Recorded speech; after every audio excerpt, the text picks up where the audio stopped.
Hello and welcome to episode 11, Coaching You into Action. Not complicated, not pushing. This is the beginning of a whole series of episodes on how I coach my clients into action. So taking the principles and the things that we've talked about thus far and will continue to talk about and giving you some examples on what this actually looks like in action. So I don't know about you, but many times I'm reading a book, I'm listening to a podcast, watching a video, and all of the theory sounds great, all of the mindset shifts, etc. But what does that actually look like? How do I actually do this? And I don't know if you're like me, but I had never really heard of coaching before. And before I became a coach or before I got coached, and I thought, what is this coaching like? What is it? And so part of this podcast is going to be me sharing with you how I coach. There are a bunch of coaches out there. Anyone can actually call themselves a life coach, and that's fine. I have chosen to get certified through a program online, being a health and life coach, but I also add my own personality to it, my own experience, and getting coached can look different depending on what kind of coach you choose. Just like anything, any teacher can look different. Any fitness instructor can look different. There can be 10 Pilates instructors, but everybody has their own style. And so in the next several episodes, I really want to break this down and give you examples and coach you virtually, if I can, through this podcast so that you can get a taste of what it's like. Now, ultimately, the best way to make progress and to get coached is to actually get coached. So I'm not trying to manipulate you into buying one of my coaching programs because you need to take that step if and when you are ready. But that is the best way because you and I would have actual coaching calls together, or you'd be in one of my groups where we're texting each other, etc. But I'm going to give you some examples over the next several episodes and coach you into action. And today's episode is about coaching you into action, keeping it simple and keeping it pleasurable. Before I dive in, I want to read a testimonial from Sonia. Before Kathy's coaching programs, I was having trouble making healthy changes stick. Her programs taught me how and why to aim for just 1% change each week instead of 100%, and taught me how to make that 1% change stick by making sure the change felt not only easy, but also, more importantly still, pleasurable. Before coaching, I was literally multitasking at every single meal, and I felt like I had no choice. It felt like survival. Now I sit down at the table, turn off my devices, take a few deep breaths, and consciously enjoy everything about the experience of eating. Now that is my default and my preference, even though I started with a timer and just 5 minutes a day of that approach in the beginning of the coaching program. The change has been not only very good for me, it has also made life more relaxing and enjoyable for sure. I don't need the timer anymore. It's fully automatic. So thank you, Sonia, for sharing that. And I chose that one for this episode because, as she mentioned, in the beginning, it was simple. It was just 5 minutes and it was pleasurable. So coaching you into action, just like I coached Sonia into action during our weekly coaching calls. She took a group coaching program where she listened to short modules and we had a weekly coaching call, and I coached her into taking simple and pleasurable action around her goals of wanting to make healthy changes stick, wanting to eat healthier, etc.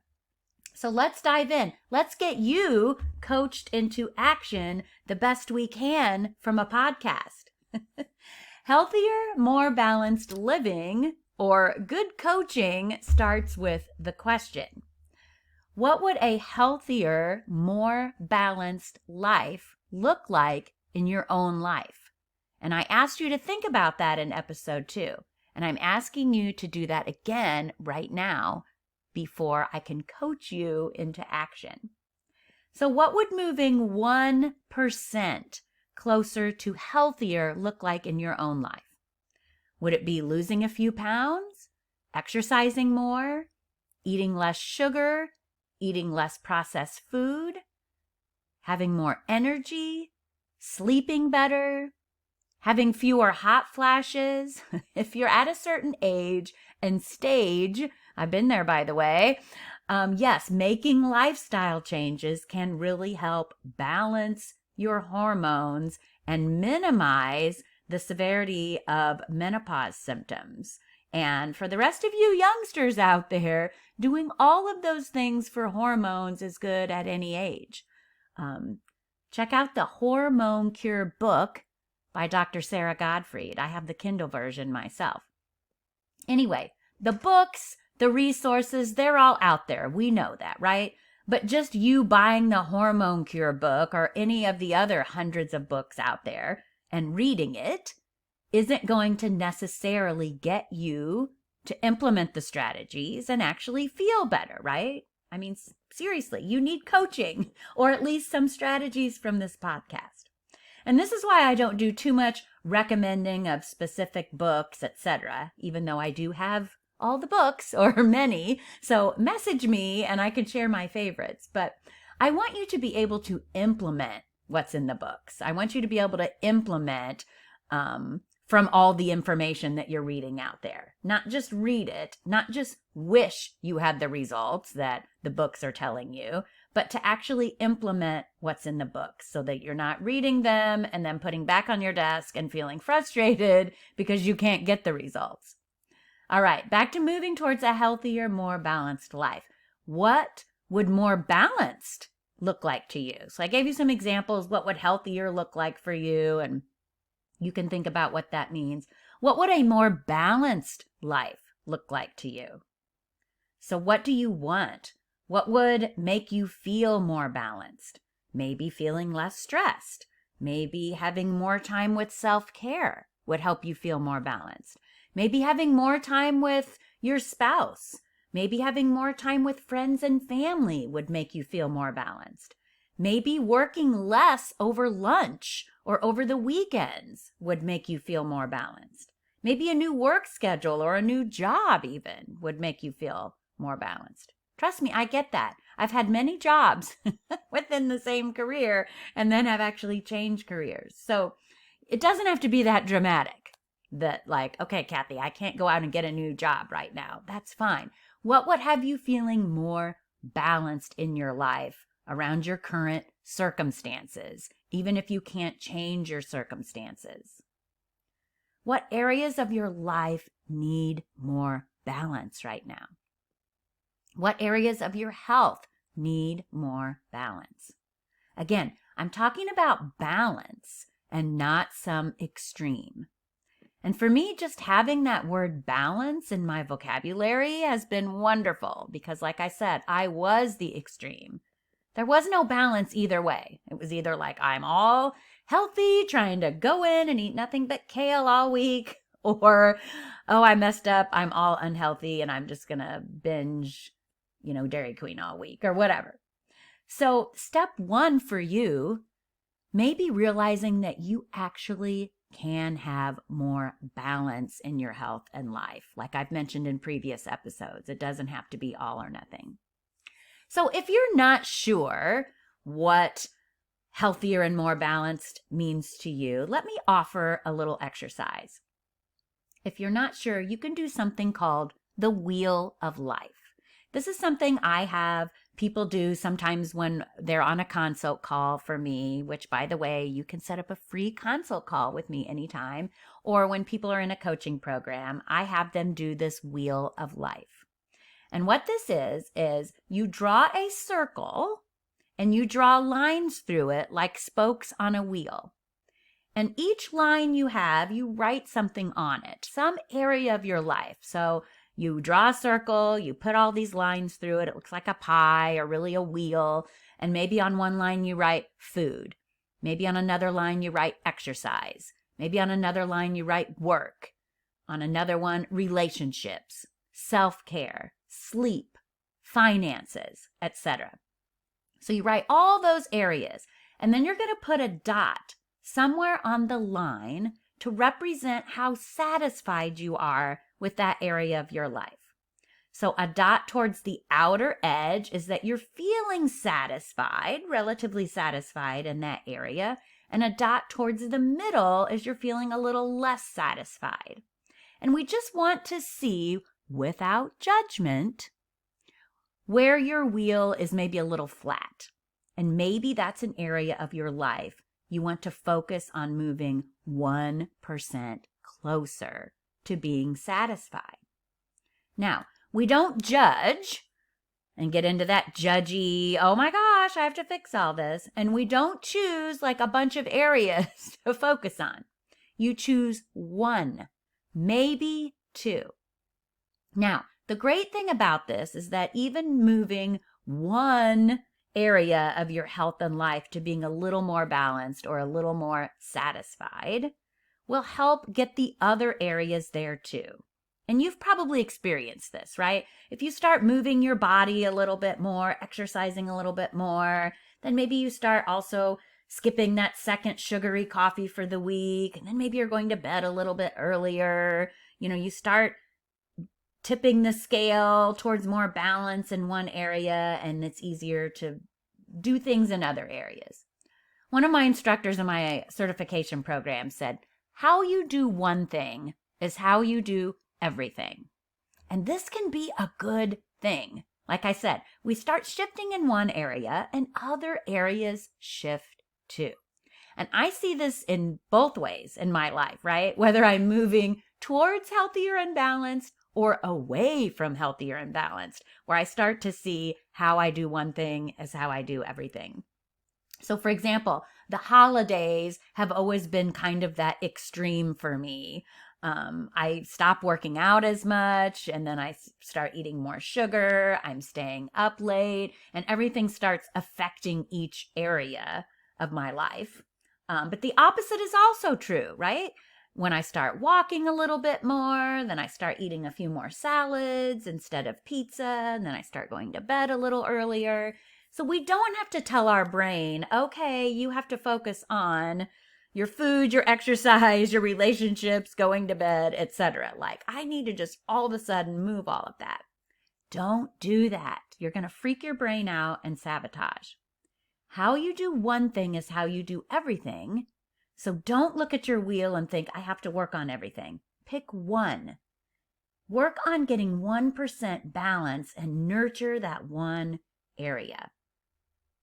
Now, sometimes we don't even realize that we have some imbalance unless we think about it and write this down, right? Unless we're doing this circle or wheel of life.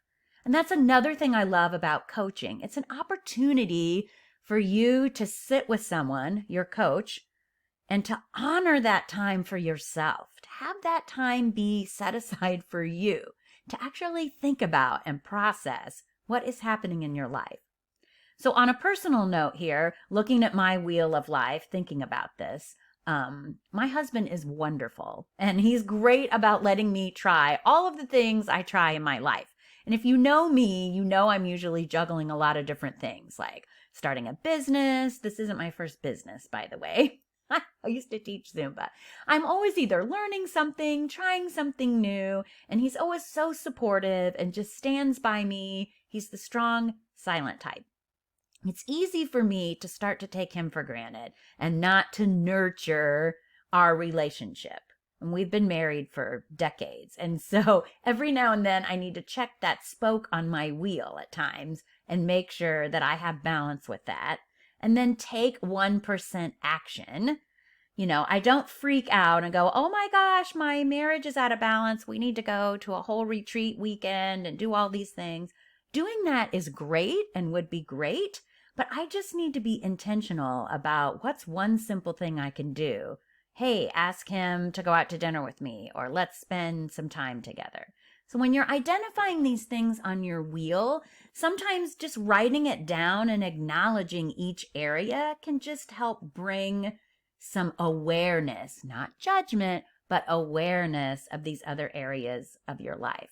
And again, how we do one thing is how we do everything. So even just moving one area helps you feel better and gives you that spark, and then it's easier to look at other areas.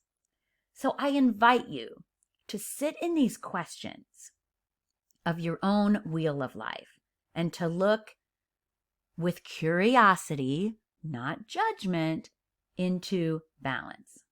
This will help you get more value out of this podcast if you have your own specific goals in mind as you listen to the episodes and as you go through this next series, which is all about me coaching you or explaining to you how I coach my clients into action.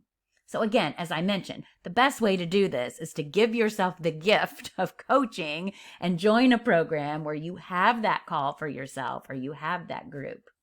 But in this series, I'm going to teach you how I coach people in case you're wondering, like, well, what would working with you actually look like? So I have clients who do the self-guided programs. I have some clients who do group coaching and some clients who do individual coaching with me. And you can find out all the options on my website. I believe 100% that my programs are the solution you've been looking for to get results. And when you're ready, I'm here. But over the next several episodes, let's enlighten you with how I coach people into action. In this episode, I'll share what it looks like to get coached into simple and pleasurable action. So at the end of a module, I ask my clients questions to help them set their action steps for the next 7 days. A module is a short audio video that they get. It's less than 10 minutes. It's sent to their email and they listen to it, just like you're listening to me in this podcast. But this module is much shorter in length, and it's part of a particular series of modules specific to whatever program they're in. So I have a basic overall health program, so those modules are covering different areas of health. I have an eating for energy program, and those modules are covering eating. I have a life coaching sequence, a sleep, movement, etc. At the end of the module, I ask you questions and prompt you to write down your answers to the questions or type them in your phone for my younger clients. It's funny.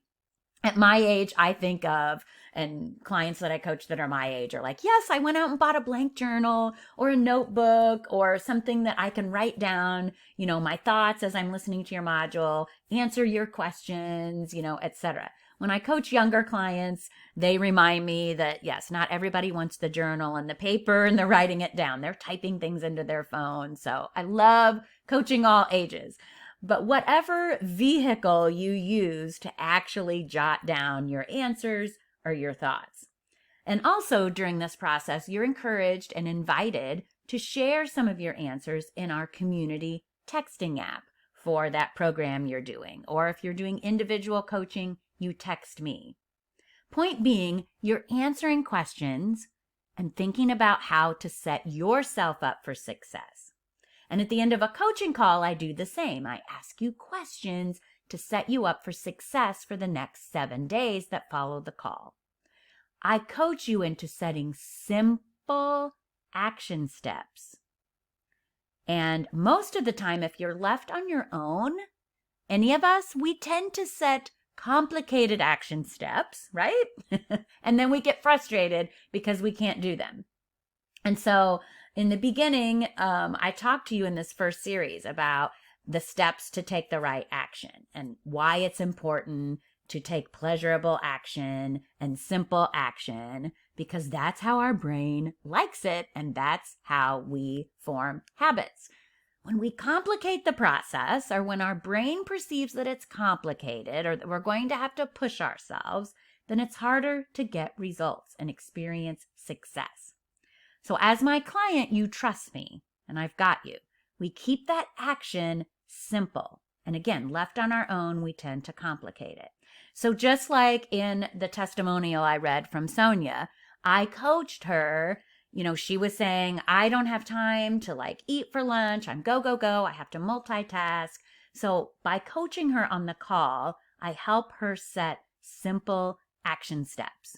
If I would have started out with her and said, Sonia, let's have you take your full 30-minute lunch and breathe while you eat, because in the module, that taking breaths in between bites actually fuels our metabolism, and the saliva we get from chewing helps break the food down. There's so much cool stuff that I will put in the module from experts on why these simple things like chewing and breathing actually help us lose weight.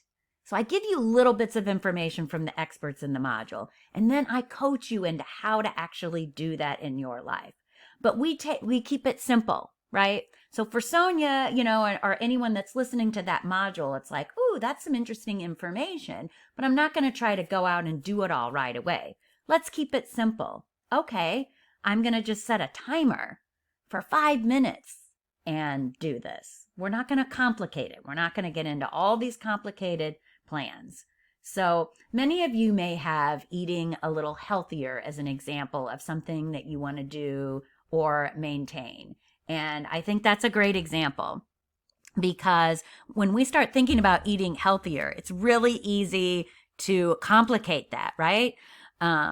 There are so many programs out there where you're like, I have to eat macronutrients, micronutrients, carbs, and, balance all this stuff, that in the beginning, taking complicated action around all this different kind of diet that we're trying to adhere to, it freaks our brain out.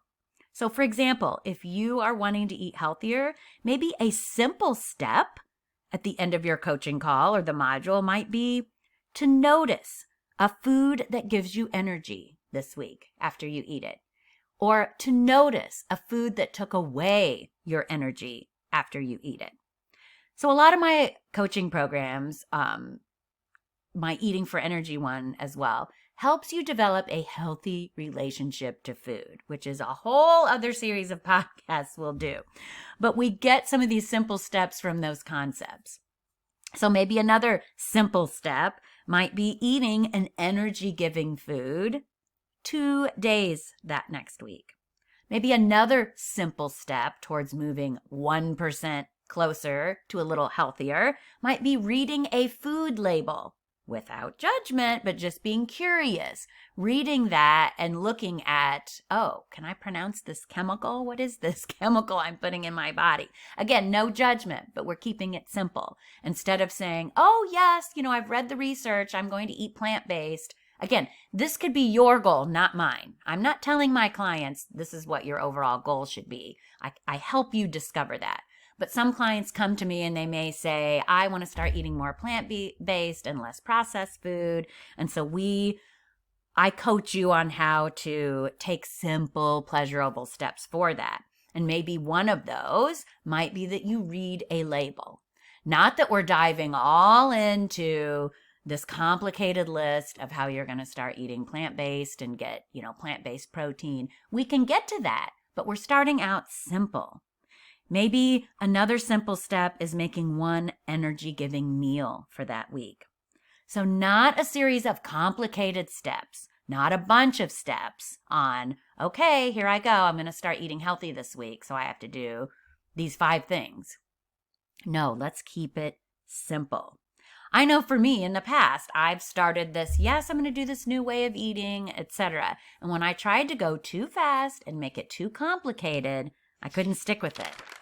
So we're talking about keeping it simple. If we don't keep it simple, if I'm not coaching my clients into simple steps, then it's much easier for them to self-sabotage, which is another series of episodes coming up. Self-sabotage, we do it all the time. It's normal. I'm not judging you, but it's when we say we want one thing, but we're acting and thinking in another, and it just prevents us from making progress. So coaching you into action by keeping it simple and pleasurable is my way as your coach to also keep you from self-sabotaging. Especially when we're starting something new, we want to keep it simple. That is really important for our brain. So let's say you want to exercise more as your healthy thing. We're going to keep that simple. You're going to maybe check out a video that you might like, or you're going to walk, or you're going to do the treadmill one time that week, or you're going to do weights. But for you, simple might look different than what simple is for someone else. Maybe for someone else who's been doing some strength training and then some cardio, keeping it simple for them, moving 1% forward for them might look different. And for you, their simple step might seem complicated. So again, we're tailoring this to you and where you are right now. So for me, I wanted to move a little bit more into more movement. And I know that I will benefit from like a HIIT workout or, strength training, all these different things. But I started with one workout, one simple HIIT workout. Then I added, okay, in addition to doing this one HIIT workout, I'm going to have one day that I lift weights, keeping it simple, especially when I start out. We need someone to help us stay in our lane and keep it simple so that we can actually repeat the action long enough to benefit from results. So I help my clients determine what that simple step is going to be for them. That's where you need to give yourself time. So I can't let there be a lot of dead air on this podcast to pose a question and let you think. Also, my audio engineer, my son Luke, will see that there's like dead air and be like, Mom, what were you doing? So you can pause this, but I'm asking you, what would mean 1% closer for you in terms of healthier? Think about that. What is the simplest step you can take to get a little bit closer? Only you can brainstorm those answers, and I hold space for you when I'm coaching you, and I ask you the right questions to show you your brain and to show you your thoughts so we can work on that.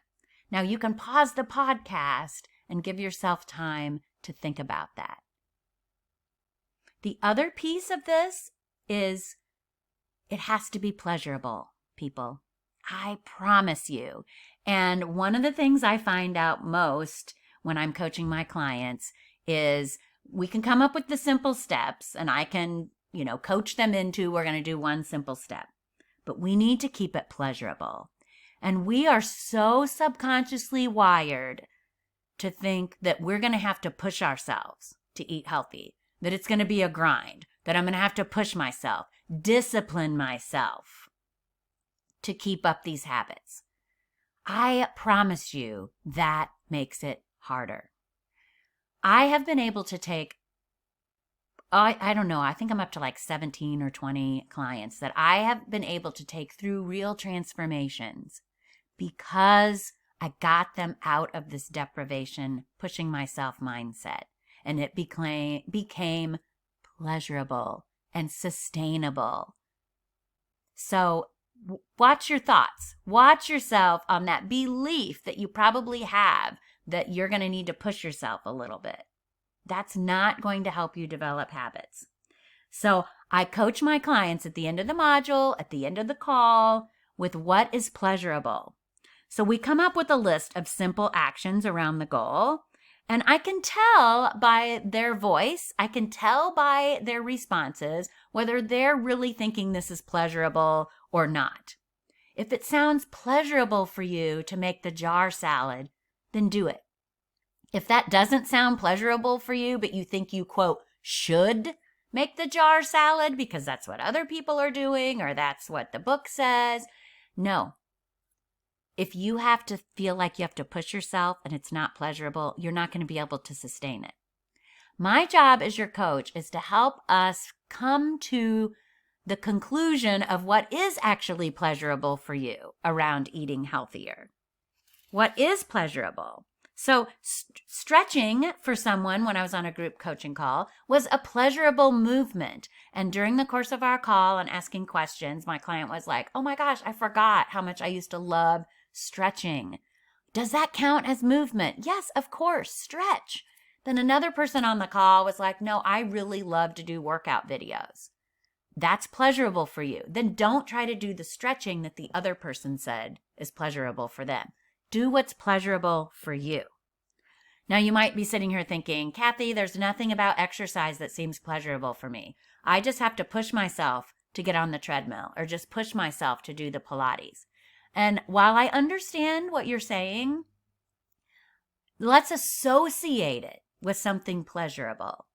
What is pleasurable about the effect of you walking on the treadmill? How do you feel afterwards? Well, I feel like I have more energy. How do you feel after you have gotten into our group chat and said, oh, I just did my, lifting exercises, and I gave you a big heart and said, great job.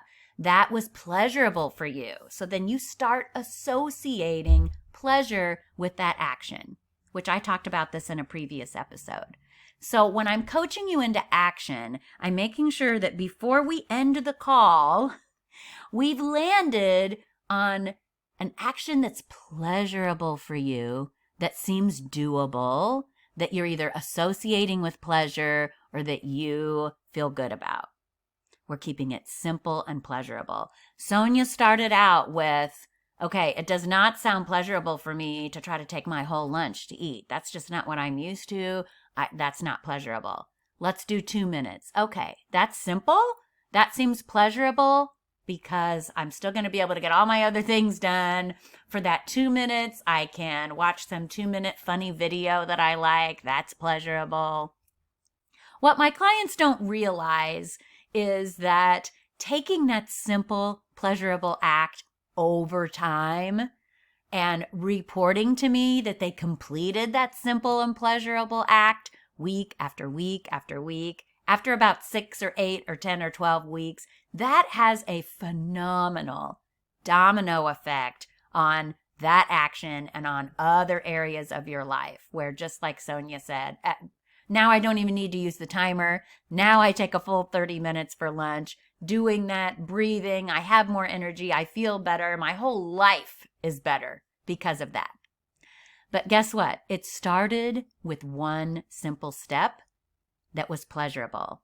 And it continued through Sonia showing up for herself, to be coached in that weekly call, to listen to that module, to hold space for herself, to give herself time to think about what is simple and pleasurable for her. And you are worth the time. Coaching you into action. Okay, it's the end of the podcast. In the next 7 days, I invite you to do the wheel of life. Mark those lines in there. What area do you want to move 1% closer? Once you've done that, so this is maybe 2 actions, because I can't ask you questions here and get into a dialogue, what is one simple thing you can do towards feeling healthier and more balanced? What's a simple, pleasurable thing you can do? I invite you to do that. And then you're going to report back how that felt and how you felt about completing that action, and we will celebrate it. But coaching you into action is keeping it simple and keeping it pleasurable and keeping it real. Keep it simple, keep it real, and reach out to me on social media. Contact me if you're ready to have an actual coaching call or do a program so you can get coached. Then go to my website and choose an option that works best for you. Until next week, keep it simple, keep it real.